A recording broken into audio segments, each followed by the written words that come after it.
ઉકાળેલું પાણી પીવાની સમજ. અતિક્રમણ એ મોટામાં મોટી હિંસા છે. પ્રતિક્રમણ હોવું ઘટે. આ બહારની સ્થૂળ હિંસા એ તો અડે કે ના પણ અડે, પણ મયની સૂક્ષ્મ હિંસા તો ધોવી જ પડે. દાદા ભગવાન. અહિંસા અંગે દાદાજી પોતાના જીવનની અંગત વાત કરતાં કહે છે, જો કે હું તો જૈન નહોતો, હું જૈનેતર હતો, તોય મારે આ જ્ઞાન એટલે કે આત્મ અનુભૂતિ થતાં પહેલાં કાયમ કંદમૂળ ત્યાગ હતો. કાયમ ચોવિહાર એટલે કે રાત્રિ ભોજન ત્યાગ હતા. કાયમ ગરમ પાણી ઉકાળીને પીતો હતો. એટલે અમે તો ભગવાનના નિયમમાં રહેતા હતા. હવે કોઈને આ નિયમો કડક પડતા હોય તો કંઈ એવું નથી કે તમારે બધા પાળવા જોઈએ.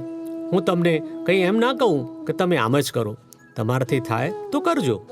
આ સારી વસ્તુ છે, હિતકારી છે.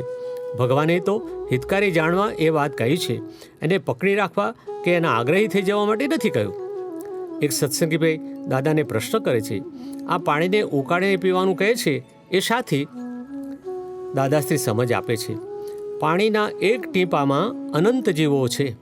એટલે પાણીને ખૂબ ઉકાળો એટલે એ જીવો મરી જાય, અને પછી એ પાણી પીવો તો તમને શરીર સારું રહેશે, ને તો આત્મધ્યાન રહેશે.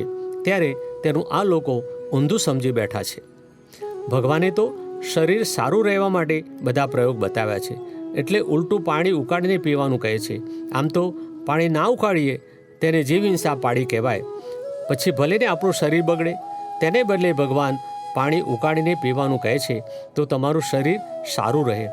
8 કલાક પછી ફરી મય જીવ પડી જશે, માટે ફરી એ ના પીશો, પાછું બીજું ઉકાળીને એ પીજો, એમ કહે છે. એટલે આ પાણી ગરમ કરવાનું તે હિંસા માટે નથી કહ્યું, એ શારીરિક તંદુરસ્તી માટે કહ્યું છે. પેટમાં જીવાત ઊભી ના થાય અને જ્ઞાનને આવરણ ના કરે એટલા માટે કહ્યું છે.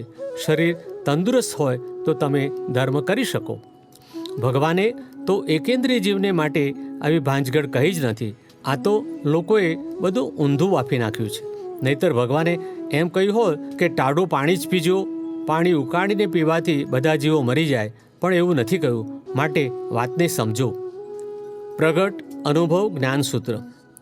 जब तक मैं कौन हूँ उसकी सचमुच सूझ नहीं होगी, तब तक वह सच्चा अहिंसक नहीं हो सके.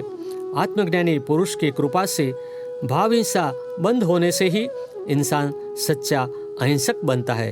6/20 ज्ञानी पुरुष कनु दादाश्री.